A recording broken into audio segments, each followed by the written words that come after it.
Welcome to the Italian Wine Podcast. This episode has been brought to you by the Wine2Wine Business Forum 2022. This year will mark the 9th edition of the forum to be held on November 7th and 8th of 2022 in Verona, Italy. This year will be an exclusively in-person edition. The main theme of the event will be all-round wine communication, and tickets are on sale now. The first early bird discount will be available until August 22nd. For more information, please visit us at wine2wine.net.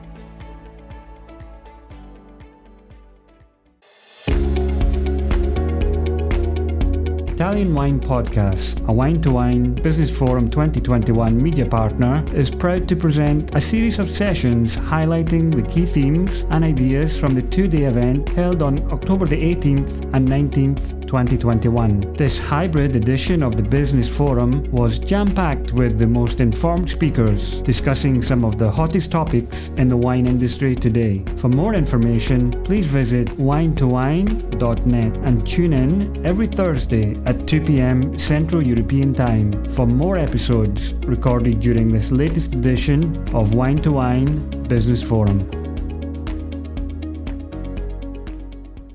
All right, everyone, and we are live. Good morning, good evening, good afternoon, buonasera. Good to see you all again for another edition of Wine2Wine. Today, we are here to talk about the topic, is working in the wine business really good for you? And it's a subject that for those of you who I've had conversations with over the last 3 or 4 years, it's been something very close to our heart. So without further ado, I'm going to be joined by my co-presenter, Cathy Huyghe. My name is Rebecca Hopkins. I am the founder of A Balanced Glass. And hey, Kath. Hi, Beck. How are you? You're over there, I'm over here, but we're together. Whoa, where is she? Hi. Your bookcase is much fancier than mine. All right. I was just saying that, so I founded Balanced Glass in 2018, and Kath, you were day one, right up there, right alongside. And we've had a journey over the last 3 years for sure. And a question that has come up more than anything through COVID, right, is working in the wine business really good for you? So we have some interesting insights to share with you today. So without further ado, why don't we bring up our first slide? So first question, a balanced glass. Who is a balanced glass? What is a balanced glass? I was just saying, Kath and I have led this community for just over 3 years. But really, a balanced glass is many of you that have tuned in and thousands of wine professionals around the world. Our common connector is that we all want to make health and wellness and our well-being a priority. And our community includes people who are in operations and winemaking, viticulture. We have community members who are in the wholesale space, whether they're importers, distributors, salespeople. In hospitality, we have a good chunk of our community in marketing, communications, promotions, trade events, and then agency and industry. We have a lot of members who are in regional organizations, viticultural organizations, promotional groups that are servicing the industry. So the thing about our community is it's diverse, and it's as diverse and becoming more diverse as our industry is really looking at this subject around health and well-being, and we're absolutely growing. So let's go back to the question at hand on the next slide. Can working in the wine business really be good for you? Kath. Yeah. Thanks, Beck, so much. And kudos to you for starting up A Balanced Glass with this idea, with really bringing the concept of wellness and how can we continue to stay well when alcohol is at the center of our work. We've been at it for almost 4 years now, and over that time, we've generated a really robust community. And we asked them this question, frankly. We asked them, what do you think? What do you think in anticipation of this presentation Beck and I knew we were doing today here at Wine2Wine? What does our A Balanced Glass community think about this question of, can working in the wine business really be good for you? what matters to you when it comes to wellness in this industry? So we're excited, very excited today to share with you that response. It's in a way a world premiere opportunity because we've never done this before. We've never asked the community for their feedback and have gotten such a robust response. Clearly, this is a topic that matters to the community, to those people who, when you come to the United States, when you go to Australia, when you are doing market visits, these are the people who are in the car with you. These are the people who are on the floor selling your wine. And this is what they think. This is what we think about the answers to this question. So the very clear response, can working in the wine industry be good? And can we be well when alcohol is at the center of our work? What we heard from the community is the very clear response is yes. Yes, we can be well while we're working with wine. Yes, we want to stay in the industry. As a matter of fact, we want to stay in the industry. We like it here. Surprising to me, for sure. I don't know if it was as surprising to you, Beck, but for me, for sure, it was surprising how many in the percentage of people who said they have no intention of leaving the wine industry. Yeah. We're here. We're here. We want to be here. Yeah. The system is not broken. And we know that there's more that we can add to it. I think that this is why sort of the very strong yes response that we got here through this feedback that we pulled the community around is a very big reason why we're not seeing the mass exodus from the wine industry that we're seeing in other segments and other sectors of the hospitality world, restaurants, for example. There's an enjoyment of this industry. And there is a sense that we can indeed be well while we are working in it. Here's the thing, though. Yeah. Sorry, Beth. Go ahead. You're thinking what I'm thinking. The response is clearly yes, but there was also clearly a yes, but. Yeah. We're not coming at this with rose-colored glasses. We're not sort of glossing over the challenges. Especially not the challenges that COVID has sort of put a spotlight on. And especially as we're heading toward reentry in a post-COVID world, we really wanted to underscore the fact that, yes, it's possible to be well, but there is work to do. The system's not broken, but we can, in fact, do better, do quite a lot better. And for much of the rest of the conversation today and our presentation today, Beck and I are going to sort of tag team about ways that can happen. So drum roll, please. It's sort of the first time that A Balanced Glass is sharing the feedback directly from our community. You'll see some verbatim responses that we've heard. There had been so many great comments, so many thoughtful really provocative comments that we heard from the community.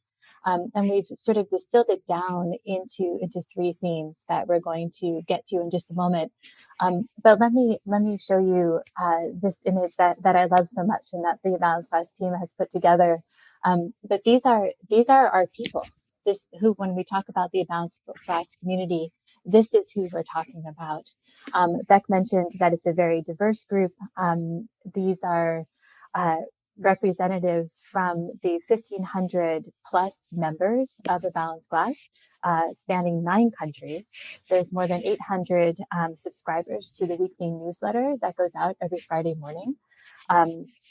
Every week, that newsletter and that website refresh content includes a community profile. And these are the headshots for some of the community that we have profiled. It's up to more than 150 now. People within the industry who have made a concerted effort to be well when wine and alcohol is at the center of their work. There's more than 3,400 followers over social media, and sort of the gender split follows sort of the 65% female, 35% male, and about 70% of us are in the United States, followed by Australia and Western Europe. Yep, and Italy ranks number 5, just for the record. I mean, we've got Stevie Kim top left because you can't have an Italian presentation without Stevie. Angelo Peretti, I'm sure there are faces here you recognize. And the great thing is, this community has grown really from the community, right? So people are bringing other people into the community. So we are meeting new people. We're getting more and more diverse perspectives as people are kind of taking this subject and taking it back to their community and then sharing it back. I looked at the stats. We have followers from Moscow and Russia, which is amazing. India and Germany and New Zealand and of course Australia. So yeah, of course. We're a good bunch of rat bags. Absolutely. So what did this community tell us in response to the question that we asked? So there was quite a lot of overlap in some of the feedback that we heard, but we sort of were able to identify three key components of insights that the community wants the industry to know about how we can move forward in wellness together with each other.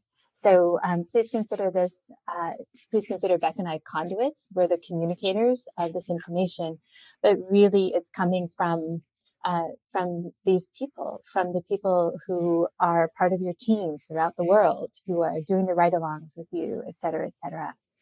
All right. So let me sort of identify these three key themes. The first one is mindful consumption. The second one is the influence of culture on well-being. And the third is industry leadership. So you'll notice that there's a little bit of a trajectory here. Mindful consumption is in a way a personal decision. During COVID especially, a lot of us cultivated more mindful practices around consumption. And it's worth noting that it's consumption of alcohol for sure, consumption of wine, but it's also consumption of social media. It's consumption of what we take in for different from different aspects of our day-to-day lives. So doing that in a more mindful way, that was at the top of the list of ways that that the industry we want to continue in this industry, yes, and being more proactive around mindful consumption as individuals is one of the ways that we can get there moving forward. The second, the influence of culture on well-being. This is when we're sort of taking that mindfulness that we cultivated as an individual, and we want to see it more in the workplace. We want to see it more translating into the places where we work and spend our everyday lives. And then finally, the third sort of pillar is industry leadership, looking to leaders, some of whom are on this call, to step into the roles that advocate for wellness in a very transparent and public way. Beck, can I just pause there for a second and see if you wanted to add anything to this before we dive into some of the specifics? No, you're spot on. I think, certainly, the respondents said, these are everything I'm doing to set my boundaries. But I also need that to be escalated to a much bigger discussion, right? Which is around who I'm taking to work, like who is the person I'm taking to work? What do I need in order to be well? And then what can we influence as individuals? And then what do we really need industry to start to do for us? So yeah, no, you're spot on. Let's go. Mindful consumption. I'm in. Great. Thank you. Mindful consumption. Some of you may recognize this model here. Her name is Kat Thomas. She's a sommelier in Las Vegas and also the founder of Core Mind Body. Clearly, she's been profiled within the Balanced Glass community and by the media at large, but really taking a very, very strong proactive approach to literally embodying what mindful consumption means. So we wanted to highlight the fact that the individual person by person efforts to be more mindful around alcohol. And it's, in some ways, it's kind of gone in the other direction during COVID. You hear a lot, it's kind of villainized. You hear a lot about people drinking far too much during COVID. But yet we want to underscore the fact that there is sort of the opposite side of that spectrum, which is people who have really taken a more proactive effort and undertaking to be more mindful about what they take in. So let me share with you verbatim what one of the community members said. Well-being is more than just limiting consumption. It's not only about drinking sort of a more moderate amount of alcohol. But it has to be paired up with efforts and initiatives around mental health and physical health as well. So sort of if you're just going to kind of block in consumption around only the consumption of alcohol, but without the other important variables of mental health and physical health, then it's kind of it's out of balance. There's no sort of synchronicity there. Yeah. Beck, anything else there? No, I think what surprised both of us, we will say, right, is that one of the questions we asked was, how are you feeling coming through COVID, like as it relates to your well-being and your health? And overwhelming, it was better, right? I remember like 65% of people feel better, coming through COVID. Some of that, I think, is that awareness, right, of consumption and of really having to set boundaries just to get through days. So that really surprised me. I know it surprised you, kind of like, whoa, we have people who are, really kind of making this a priority, which was, it's encouraging for sure. Right. Absolutely. And I think that there's a direct line between the people who make wellness a priority and the people who also want to stay in this industry. Yeah. So I know that you're going to talk about that a little bit more in the other two sections, Beth. But let me just drop in here a few practical ideas around mindful consumption. I happened to have been on a business trip to New York on Friday, and I was sitting in the offices of the Italian trade agency when the call came in that the borders will be open, the U.S. borders will be open up to visitors from Italy, visitors from everywhere on Monday, November the 8th. So that sort of sent a beehive of activity throughout the building for sure. But as I was preparing for the trip to New York for business meetings, I wanted to sort of provide a little bit of insight into what you can expect to be stepping into. As I look at sort of the agenda and the schedule for the day, it was, yes, I want to meet with you, and let's do it outside. Yes, I want to meet with you for dinner, and let's make sure that it has outdoor seating. The restaurant has outdoor seating. Yes, I want to meet with you, and let's walk while we're meeting so that we can get some exercise in, and it's outside. So those are some of the things that you'll notice is different as we re-enter the workspace or the workplace in a post-COVID world, especially as the borders are opening up again and we're able to travel more often. Yeah. Anything you'd like to add to that, Beth? Nope. Okay. I'm heading there Wednesday, so I got a similar plan. Right. Right. And then the second practical idea I'd like to share is that I'm a mindfulness teacher, I'm a yoga teacher. And one of the ways I incorporate that into my everyday work life is to take a 60-second pause, just a 60-second sort of moment to gather my team at the beginning of every meeting. So we come in, usually it's over Zoom. We come in, we say, good morning, how are you? Hello, how's it going? And then we set a timer for 60 seconds. And it's a little weird at first, not going to lie. It's a little weird at first, but over time, we've gotten very used to the idea that, okay, so everything that's happened up today, up until this meeting, now I'm just going to pause for a second, take a breath. And now I'm going to focus and be here and be present with the people who are in front of me for this meeting. So those are two practical ideas around mindfulness and also sort of the mindful consumption of wine, yes, but also different sort of things that are coming at us all day long. Yeah. Great. I love all it. right, Beck. All right, number 2. So we're going to shift a little, right? We just talked about what we can be doing and some of those kind of self-care tips, whether that's mental health, physical health. Now we're going to switch into kind of the exterior influences that really came out of the surveys, people saying we really want to kind of develop. And the first thing is the influence of culture in business. And what does that mean? I mean, yes, well-being is moderation, right? It's health and wellness. It's also financial wellness. Big influence to the overall state of well-being is financial security. And that is something that is definitely critical to culture. The second thing is emotional wellness. How are you doing? How are you really? What's really going on with you? And creating, culture in companies or businesses or our daily lives is about a sense of belonging, right? And what COVID's shown us is safety and health and our well-being become very, very important to us because it's what we have.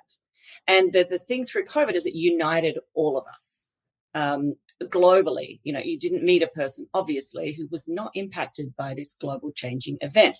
So community and support has become critically important. So when we think about culture, if we think about the lines we used to have between home and work, right? We could have our home life with our families and our community, and then we would go to work. COVID has completely changed that, in that home is work. You're sitting right now in my home office and we get a look into each other's lives. And so now as people are returning, those boundaries have really gone away. So the onus from a cultural point of view is to look at what are we doing as businesses, as employers, as community to ensure that the culture we're creating is a safe place for people. It's somewhere people can feel safe, number one, that they're heard, they can feel empowered to make important decisions, and that they are included and contributing to business. So having a culture in your workplace that is empowering, that is collaborative, that listens, that listens to really what employees are looking for is increasingly going to become important. I want to throw to the slide just with a verbatim quote, because I think this is an important point. Are you enjoying this podcast? There is so much more high-quality wine content available from Mama Jumbo Shrimp. Check out our new wine study maps or books on Italian wine, including Italian Wine Unplugged, and much, much more. Just visit our website, mamajumboshrimp.com. Now, back to the show. Again, from the survey, taking care of employees and supporting their well-being pays huge dividends, even if they're not monetary. Productivity would be greater if the wine industry cared more about the well-being of their employees. Mm-hmm. So that's when we think about, help me be part of a bigger thing, right? The other thing is obviously in our industry, there's company attitudes around drinking and around drinking at work. And our relationships with alcohol have changed over COVID, some for the better and some for worse. And so we're all, again, coming back with new relationships, with new ways of working with wine that will invariably be different to how they were pre-COVID. So again, culture, right? Let's look at how we have people drinking in the workplace. Like, let's understand that there will be people who will want to drink less. There will be people who have decided to not drink at all. And all of that is part of the fabric of the companies we're in. And it's a good thing. And it makes our community more diverse. So if we go through the practical things, Kath, did I miss anything on that? I just wanted to underscore the fact, Beck, and I know that you're going to talk about it a little bit more. If we look at the sort of the verbatim quote here from a community member, yes, the monetary part is very important. Yeah. And there's no doubt about it. And the financial stability, especially for working parents re-entering after COVID, is a very real issue. However, in addition, the paying attention and for a company to communicate that they care about the overall well-being of their employees, that's not monetary. That's an emotional touch point. It is, it does pay dividends beyond the financial component as well. Yeah, for sure. And again, one thing that came up in both culture and also leadership, of course, is diversity, equity, and inclusion. Well-being in the workplace and well-being overall comes from feeling included and a sense of belonging. And that requires a focus on diversity, developing diversity, encouraging equity and inclusion to be part of our industry. And it is something I know we've made great strides on over the last 3 to 5 years, but we have a long way to go. So if we kind of think about the practical things we can do, culturally, the first thing that we can do is really make diversity, equity, and inclusion a priority in our businesses, looking at the systems that we have, looking at the ways we can improve how we have a representation that reflects our consumers and also obviously our broader workforce in leadership. Where do we have women in leadership? Where do we have ethnicity diversity, gender diversity in senior visible roles? So I think diversity is one thing. I think creating these safe spaces where we can have conversations about real mental well-being. How are you doing? How do we create groups that are collaborative where people feel safe to have that conversation? And then drinking in the workplace, practically like taking a look at how are we encouraging healthy boundaries around, the thing we're all here to do, which is, create, make, sell, promote wine. Anything else before we move on, Kath? No, I'm excited for the next one as well, Beth, because it really ties in together, really. And this is just such a great image as well. Yeah. So industry leadership. I love this image. How are you really? And now we're really pushing that boundary to really say, COVID has taken an incredible toll. It's exacerbated many of the pain points that already really existed in our industry. And really what this is requiring is for leadership. Many of us on the call here are able to influence decision. Many of us on here are visible role models for the industry. And so really this is a call to say our community came back and said, we really need strong leadership from the industry to make this important. We all know that the impact of COVID on women, particularly working women economically and in the workforce has had, and the amount of exodus that's happening. I think the Wall Street Journal called it the mass resignation. Unfortunately, we are seeing people exit the workforce, predominantly women and working women disproportionately, because we don't have flexible working environments, because we don't have pay equity, and because we don't have people modeling their own well-being and health. Mm-hmm. And so I think when we think about what do we need from industry leadership, it's ways to create flexible work environments so that working families have an ability to manage both being in the demands of the business and also the demands of family. Yeah. And I think it's also worth saying here, Beck, that if with what Beck is saying right now, it is surprising to you or is new to you, please dive in to the community, because there are people within the Abounds Class community who have written incredibly articulately about this problem, about this challenge, and what they would need from their employers to make it more realistic for them to have that longevity of a career in the wine world. Yeah, let's shoot to this quick verbatim quote and then we'll get to some practical ideas. Again, I think the conversations are beginning to happen, and you can see wine businesses posting about wellness and wages and opportunities, but I don't see a lot of action. And so this is something really that, again, back to leadership, this is putting the onus back to say, okay, we can't do everything, and we know that, but what are some of the things we can do today that can really start to help drive well-being as a priority? So I'm going to close out on some practical ideas for this. And I'm going to say the first thing as a leader you can do is put well-being on your calendar like you'd put any other meeting. If you are going for a run at 11 in the morning, go you, that's fantastic. Put it on your calendar, because not only clearly it's a time management, but it indicates and it signals to your team that you're making this a priority. So that's a real easy thing that you can do. On a bigger scale, you can start to offer memberships or free connections to resources. A Balanced Glass is a ton of free resources for you to connect with for your teams. Use it. We built this so it can be used for free. It is not going to cost you anything. It will cost you time. An example that we got from the Diageo was, they have focused quarters of wellness. So they've said, okay, we know wellness is a priority. We're a large corporate with a responsibility, of course.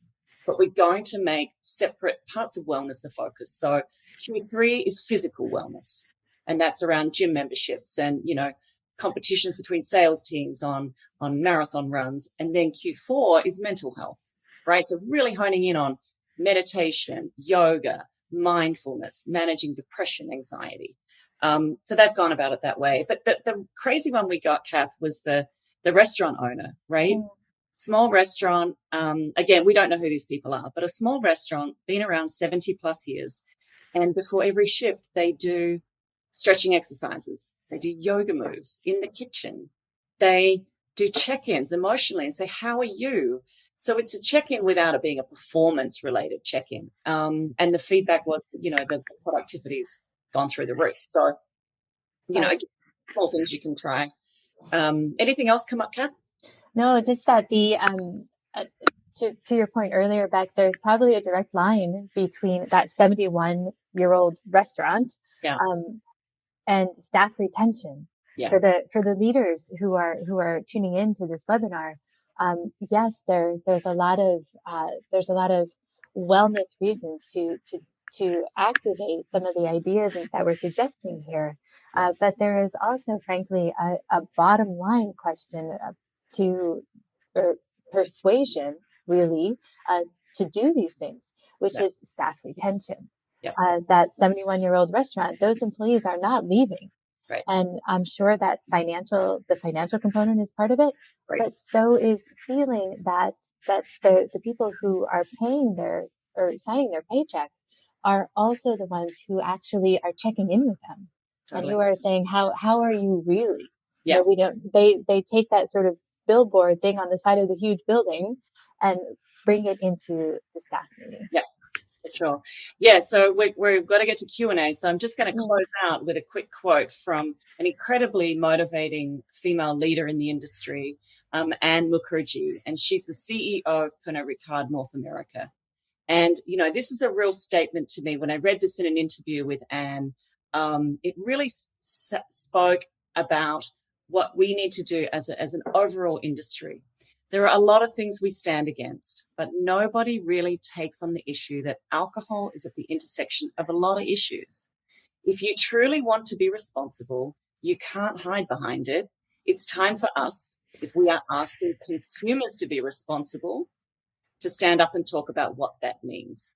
And I think that that's a really important statement for the leader of one of the largest corporates in wine and spirits to really put a stake in the ground and say, this is what we're going to do moving forward.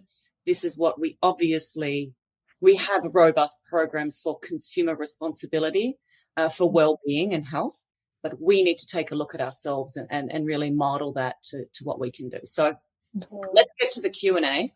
Yeah. Beck, I just very quickly just wanted to underscore the fact that this quote actually brings us in a way full circle.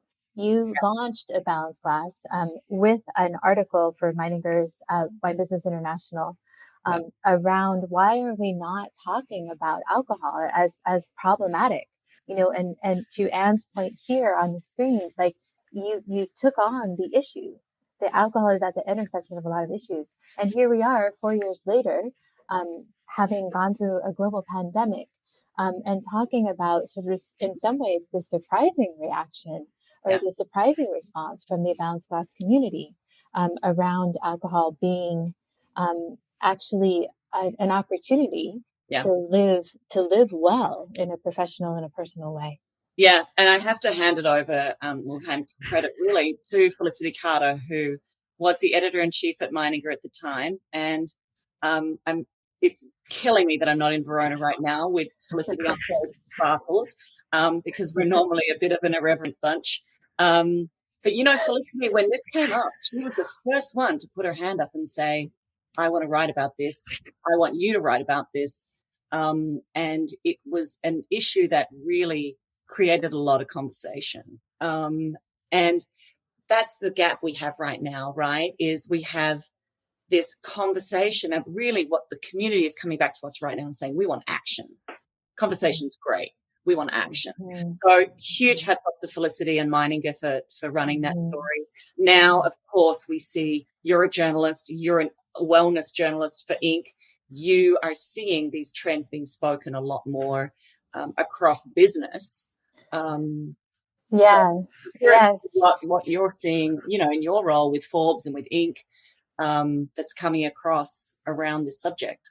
Yeah, for sure. And so what's really interesting to me back too is that yes, that article with Meiningers and Felicity was 4 years ago, but there actually had to be a follow up to it because the feedback was so strong and there was so much that clearly needed to be said. Mm-hmm.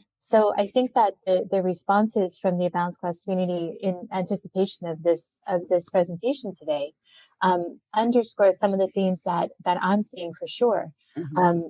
Women in leadership roles, definitely, we're on the path, but need to accelerate it for sure. Awareness and action around pay equity, around working mothers, and them having been impacted negatively from an economic perspective more than anyone else. How is the wine industry responding to these issues? Mm-hmm. What's coming forth, and so yes, alcohol is at the intersection of a lot of these questions, but I think that it's an exciting opportunity as we re-enter post-COVID for the industry and for leaders in the industry to really sort of step forward and say, this is what we're doing about it. Yeah. And here is the plan. And this is the response that we've seen so far. Yeah. And it's interesting because we had a question sent in to say, does the wine industry really, is the issue in wine, particularly with alcohol, isolated to the wine business and the alcohol business? And my immediate answer is no. Certainly the difference between, say, the wine business versus the finance industry, the entertainment business, even the legal industry, is that we work with a frequency and a volume of alcohol. So it is not isolated in that really any industry that requires client hospitality or requires an ability where hospitality and entertaining is part of the role, there are a lot of similarities. And having spoken to, people in those other industries is, no, we are not the only ones. So you have a conversation with an attorney, you'll probably have similar conversations. The difference with our industry is just the intensity of it. And so that was a question from Richard Hoff that I really appreciate because, again, what we have is not broken. But we can absolutely learn both from other industry and also, from ourselves. We know we had just under 100 people who verbatim gave us input and said, here is what we want people to understand. And I think that we also have, we're subject matter experts, right? As an industry, we understand how alcohol is produced and grown if we break it down to its basics. So we also have the most amount of information to then help other industries also, benefit from. Yeah. I feel like there's a moment here, Beck, where I would love to talk about the surprises that we saw. Yeah. So a couple of them that were certainly surprising for me in terms of the responses from the community. So we sort of, the survey included check boxes and lists, but it also included kind of fill in the blank with more comments and responses. Two of the check boxes questions. One was, do you expect to be in the industry? How long do you expect to be in the industry? And one answer was, forever. And one answer was for the next 3 to 5 years. And one answer was, I can't wait to get out. Yeah. And so for me, a surprising number of people responded by saying, I'm in it for the long term. Yeah. I'm in it for the long haul. So that was one surprise to me. The second surprise was, around how would you sort of talk about your wellness today relative to your wellness pre-COVID? Yeah. And a surprising number said, actually better. Like I'm better today than I was pre-COVID. And that was, I don't know if it was as surprising to you as it was to me, but those two kind of moments of feedback were really significant to me, I thought. Yeah, and it takes me back to the survey we did at the beginning of COVID, right, which was a lot more exhaustive. So we surveyed the community, goodness, in early 2020, and we really asked a lot of these similar questions. And so I would say that this kind of felt more focus group, right, with a lot more verbatim information. But even if we look at the difference between how I'm feeling back in early 2020 to how I'm feeling today, not surprisingly, I think that people are feeling better. But what did surprise me was the same thing. Like, oh no, I'm not going anywhere. Like, I love this industry. I want to be part of this industry and how it moves forward. And I think a hat tip very much goes to the work being done in diversity, the work being done in, employee well-being as it relates to inclusion, as it relates to, Julia Coney and the Black Wine Professionals Group, the Roots Fund, all of these people who are really working hard, the Drinks Trust in the UK, to really drive community into a well-being place. So, yeah, I'm not going anywhere. I don't know where you're going. I don't know why we thought people would be leaving. Let's be clear, we did have a couple of people who did say, I cannot wait to get out. And those people generally, again, we don't know who they are, but the commentary was very much around a lack of inclusion, a lack of flexibility, just impossible, the lack of pay. Like, I just can't afford to stay here. Right. So, we definitely had those. Right. Sure. And I think it was valuable. And I don't think that we said this yet, but the survey that we sent out was completely anonymous. So we don't know who the respondents were. Yeah. But we do, it was also surprising how much time people took to provide the responses that they were giving. Yeah. So Becca, you mentioned the example of Diageo and the way that they have sorted out their wellness agenda by quarters: physical health this quarter, mental health this quarter. So what's really interesting to me too is that, well, Diageo is a very big company, right? But then you also have the example that you gave about the restaurant, which is a very small company. And so I'm just kind of wondering, any thoughts or any suggestions for somebody in between? It's funny. I think I'm that person, right? My day job, I'm the Vice President of Communications at Folio Fine Wine Partners. We are a wine importer. We're a national wine importer. And every day I get up to represent the 30 families that we represent in the US. And so I need from my employer things like flexibility in my schedule, because we know this, that we live in a global wine industry. So you could be on 24/7. And when we talk about consumption of media for someone in my role, I could do that all day, every day. And so I need to have that flexibility to be able to manage my workload, of course, but my attention and my involvement in being in the public world. We have breathalyzers that we're given on the first day that we join the company to say, yes, wine consumption is part of your role. We do have very clear protocols on drinking and tasting. But we have a breathalyzer that says, okay, with this tool, if you are out in the market and you've had a wine tasting and you're not feeling safe or you're not sure, use your breathalyzer. If you are not, well below the legal limit, take a taxi, get a hotel, or get someone to drive you, and the company will pick that tab up. The company will pay for that. No questions asked. And what that says to me as an employee is, okay, so I can go and do my job, but I don't need, and I can be present as much as possible without fear that if I spend that $42 on a taxi, I'm going to be pulled into, the CEO's office to ask why. So for me, that just gives me comfort. And I'm not shy about my wellness and well-being. People expect it from me. And I'm totally cool to talk about it. I'll be in my office doing a forward bend. I don't care who sees it. I'll take 5 minutes to breathe. I don't care who knows it.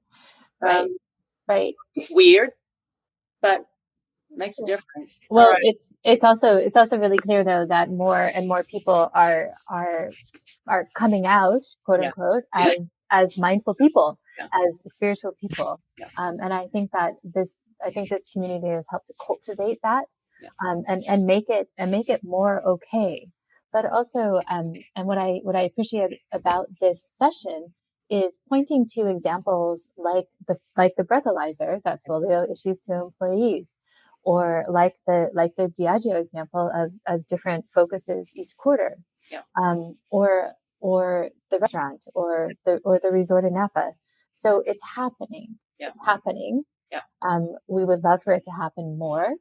And we would love to know about more of the examples, right? Like share with us. Let me sort of put the social handles up there as well as we kind of close out. But we would love it if we were more aware of the other initiatives going on, so that we can share it within the group and just plant some more seeds of ideas. Right, Beck? I love it. Out of time. Thank you. Thank you. Thanks to everyone for joining us. Thank you, Kath, as always. Thank you. We can talk about this for hours. I know. Have a great rest of Wine to Wine. We'll see you online at balanceglass.com. And have a great day, everyone. Bye-bye. Bye. Ciao, ciao, ciao, ciao.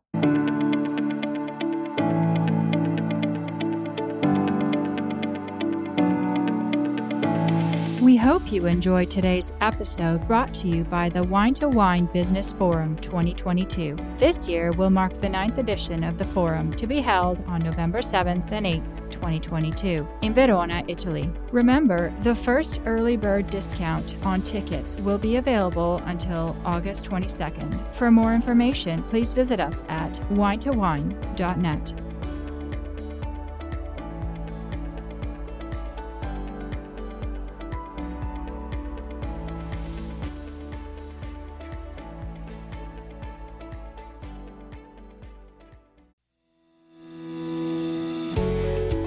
Guys, I'm Joy Livingston, and I am the producer of the Italian Wine Podcast. Thank you for listening. We are the only wine podcast that has been doing a daily show since the pandemic began. This is a labor of love, and we are committed to bringing you free content every day. Of course, this takes time and effort, not to mention the cost of equipment, production, and editing. We would be grateful for your donations, suggestions, requests, and ideas. For more information on how to get in touch, go to ItalianWinePodcast.com.